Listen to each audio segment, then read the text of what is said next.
రాకేష్ సుధాకర్ గారు, మీరు అన్నట్లు యాంటీ ఇండియా ఫ్రంట్ తీసుకుంటున్న దేశాలు అండ్ బంగ్లాదేశ్లో కొంతమంది వ్యక్తులు, ప్రతిపక్ష పార్టీలు, సో ఇదంతా ఎటువంటి కుట్ర జరుగుతోంది భారత్ మీద? అండ్ షేక్ హసీనా వ్యాఖ్యల్ని ధైర్యంగా చేసింది అని అనుకోవాలా, ఎలా అర్థం చేసుకోవాలి? అండ్ ఈ వెనక జరుగుతున్న కుట్రను ఎలా ఎక్స్ప్లెయిన్ చేస్తారు? వాస్తవానికి షేక్ హసీనా చాలా ధైర్యంగా ఈ కుట్రల్ని ఎదుర్కొంటున్నారు. మౌలికంగా కొంత మనం బ్యాక్గ్రౌండ్ కి వెళ్ళవలసినటువంటి అవసరం ఉంది.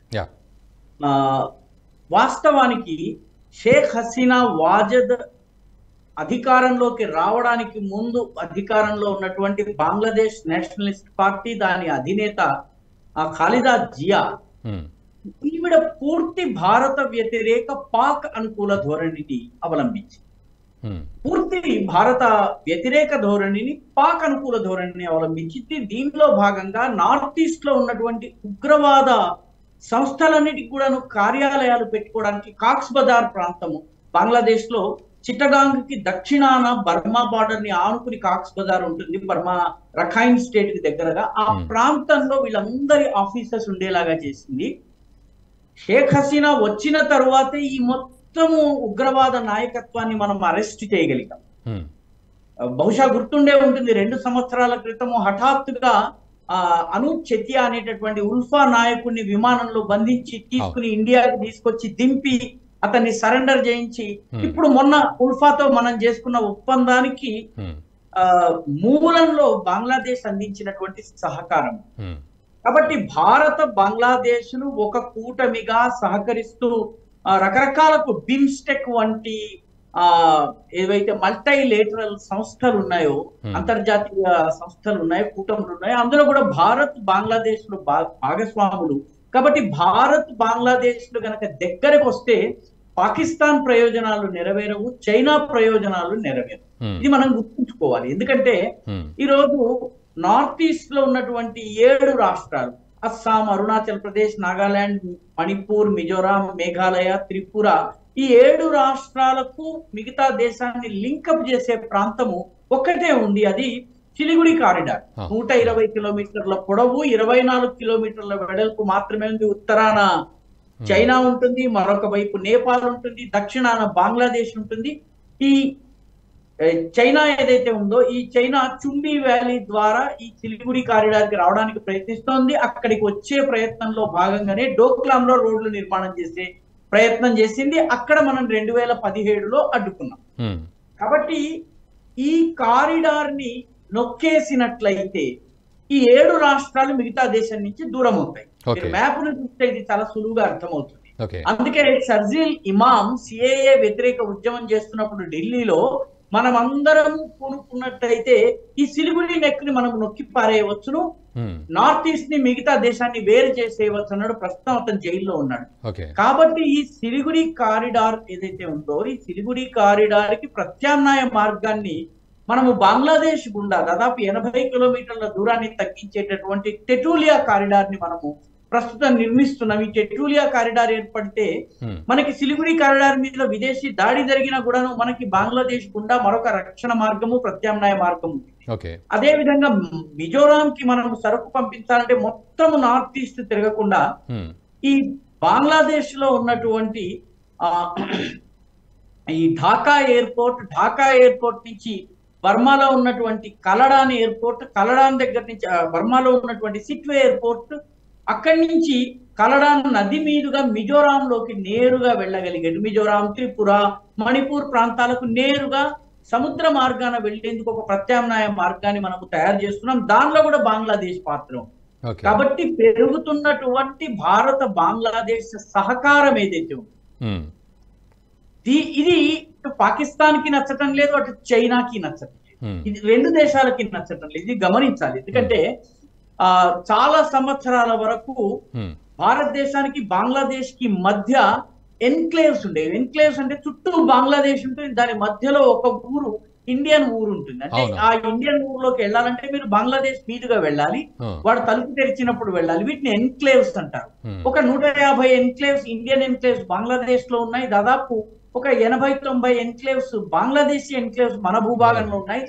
మోదీ వచ్చాక 2014లోనే ఈ ఎన్క్లేవ్ సమస్యను పరిష్కరించి సామరస్యపూరితంగా ఇచ్చిపుచ్చుకునే ధోరణితో ఆయన నిర్ణయం తీసుకున్నారు. దానిలో షేక్ హసీనా వాజద్ చాలా సహకారం అందించింది. కాబట్టి హసీనా వాజద్ మోదీ భారత బంగ్లాదేశ్ ల సహకారం పెరగడం ఏదైతే ఉందో దీనిని ఈ రెండు దేశాలకు ఇష్టం లేదు. ఈ రెండు దేశాలతో పాటు షేక్ హసీనా వాజద్ ప్రభుత్వము బలపడటము బంగ్లాదేశ్ నేషనలిస్ట్ పార్టీకి దాని అధినేత అయినటువంటి ఖాలిదా జియాకి కూడా లేదు. కాబట్టి ఖాలిదా జియా ప్రస్తుతము పాకిస్తాన్ చైనా అనుకూల వైఖరిని అవలంబించి హసీనా వాజద్ ని ఇబ్బంది పెట్టేటటువంటి ప్రయత్నం చేస్తే ఆమె చాలా దృఢంగా దీన్ని ఎదుర్కొంటోంది.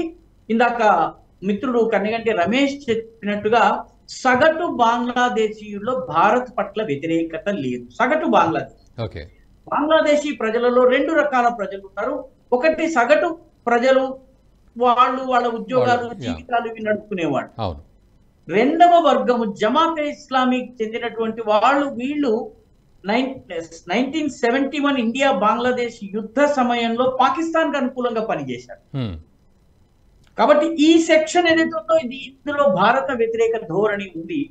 కాబట్టి ఈ వర్గాలు అల్లర్లు సృష్టించే ప్రయత్నం చేస్తున్నాయి, ఇస్లామిక్ ఉగ్రవాదాన్ని పెంచి పోషించే ప్రయత్నం చేస్తున్నాయి. హిజ్బుల్ ముజాహిదీన్ బంగ్లాదేశ్, హుజీ బంగ్లాదేశ్ అంటారు దానిని, హర్కతుల్ జహాదుల్ ఇస్లామీ బంగ్లాదేశ్, హుజీ బంగ్లాదేశ్ అనే ఉగ్రవాద సంస్థ ద్వారా భారతదేశంలోకి ఉగ్రవాదుల్ని చొరబాటు చేసే ప్రయత్నం చేస్తున్నారు. రోహింగ్యాల్ని పంపించే ప్రయత్నం చేస్తున్నారు. Al Qaeda in Indian subcontinent అనేటటువంటి గ్రూప్ కి కూడా బంగ్లాదేశ్ నుంచి సహాయ సహకారాలు, ముఖ్యంగా ఈ జమాతే ఇస్లామీ వర్గాలు ఉన్నాయి, వాటి సహకారం అందుతుంది. కాబట్టి ఇదంతా అర్థం అయితే మనకి ప్రస్తుతం ఈ యాంటీ ఇండియా గొడవ ఎందుకు నడుస్తుంది అన్నది అర్థమవుతుంది. మాల్దీవ్స్ లో కూడా చైనా ప్రేరేపించిన తరువాత వాస్తవానికి ఈ ఘర్షణ ఇదంతా ఇండియా అవుట్ అనేటటువంటి ఉద్యమం నడిచింది. మొన్నటి వరకు నేపాల్ లో కూడాను ఇండియా వ్యతిరేక ఉద్యమం నడిచింది. అయితే ఈ మూడు దేశాలు పూర్తిగా భారత్ మీద ఆధారపడ్డ దేశాలు. మళ్ళీ అవకాశం వచ్చినప్పుడు దాని గురించి మాట్లాడారు. అయితే రాకేష్ సుధాకర్ గారు మీరన్న దాంట్లోనే అయితే వీళ్ళ రెండో వర్గం వారు ఎవరైతే ఉన్నారో వాళ్ళ రేషియోని బట్టి బంగ్లాదేశ్లో కూడా భవిష్యత్తులో అల్లకల్లోలం సృష్టించే ప్రయత్నాలు కావచ్చు, లేకపోతే చరిత్రలో ఇదివరకు సృష్టించిన సందర్భాలు కావచ్చు, ఇవన్నీ ఉంటే మరి ఎలాంటి పరిస్థితులు అక్కడ ఉంటాయి? మరి పూర్తిగా భారత్ సహకారం లేనిదే అక్కడ మనుగడ సాగదు. బట్ ఇలాంటి అల్లరి మూకలు కనుక తయారవుతాయి పరిస్థితి ఏమిటి అని? వాస్తవానికి భారత్ బంగ్లాదేశ్ లు 1947 ఆగస్టు 15 వరకు ఒకే దేశం అండి. 1947 ఆగస్టు 15 వరకు ఒకటే దేశం. ఈ విషయము బంగ్లాదేశ్ లో ఉన్నటువంటి చాలా మంది ప్రజలు మర్చిపోలేరు. అదేవిధంగా మన బెంగాల్, అస్సాంలో ఉన్నటువంటి ప్రజలకు కూడా బంగ్లాదేశ్ లో ఉన్నటువంటి వాళ్ళతో చాలా సంబంధాలు ఉన్నాయి. నేను అస్సాంలో పనిచేసిన సమయంలో బెంగాలీ హిందూ శరణార్థులకు సంబంధించిన పెళ్లి పత్రికల్ని చూసేవాడిని. ఆ పెళ్లి పత్రికల్లో రాసేవాడు అలానా గోపాల్ ఠాకూర్, ఈయన పూర్వ బంగ అంటే నేటి బంగ్లాదేశ్ లోని పలానా చట్టగ్రామ్ అంటే చిట్టగాంగ్ జిల్లాలోని నదియాపాడా అనేటటువంటి గ్రామం చెంది ఆ తరువాత ప్రస్తుతం అస్సాంలోని ఢెకియాజులీలో ఉన్నటువంటి రంగాపాడా అనేటటువంటి గ్రామంలో నివసిస్తున్నటువంటి వాడు తన కుమార్తెని పలానా వారికి అంటే ఈ రోజుకి కూడా ఇక్కడ ఉన్నటువంటి వాళ్ళు ఆ ఏరియాని తలుచుకుంటుంటారు. అంత డిపెండెంట్ అండి. మీకు ఇంకొక తమాషా చెప్తాను. బంగ్లాదేశ్ జాతీయ గీతం ఉంది, అమార్ షోనార్ బంగ్లా అమి తుమాకే భాలోబాషియా, నా యొక్క బంగారు బంగ్లాదేశమా నిన్ను నేను ప్రేమిస్తాను, నువ్వు నాకు తల్లి వంటి దానివి అని చెప్పి ఒక పాట ఉంటుంది. ఆ పాట ఎవరు రాశారు తెలుసునండి? రవీంద్రనాథ్ ఠాగూర్ రాసినటువంటి 1905 రవీంద్రనాథ్ ఠాగూర్ బంగదర్శన్ అనే పత్రికలో రాసినటువంటి కవితను బంగ్లాదేశ్ ఈ రోజుకి జాతీయ గీతంగా పాడుతుంది. మన దేశపు జాతీయ గీతాన్ని రవీంద్రనాథ్ ఠాగూర్ రాశారు, అదేవిధంగా బంగ్లాదేశ్ జాతీయ గీతాన్ని కూడా రవీంద్రనాథ్ ఠాగూర్ రాశారు. అంత డిపెండెంట్ అది. ఇవి ఇంత బాగా ఒకదానితో ఒకటి కలగలిసిపోయినవి. నదులు మన భారతదేశంలోని గంగా బంగ్లాదేశ్ లోకి వెళ్ళిన తర్వాత పద్దా నది అంటే పద్మా నది అవుతుంది. అదే విధంగా మన బ్రహ్మపుత్ర నది బంగ్లాదేశ్ లోకి వెళ్ళిన తర్వాత మేఘనా నది అవుతుంది.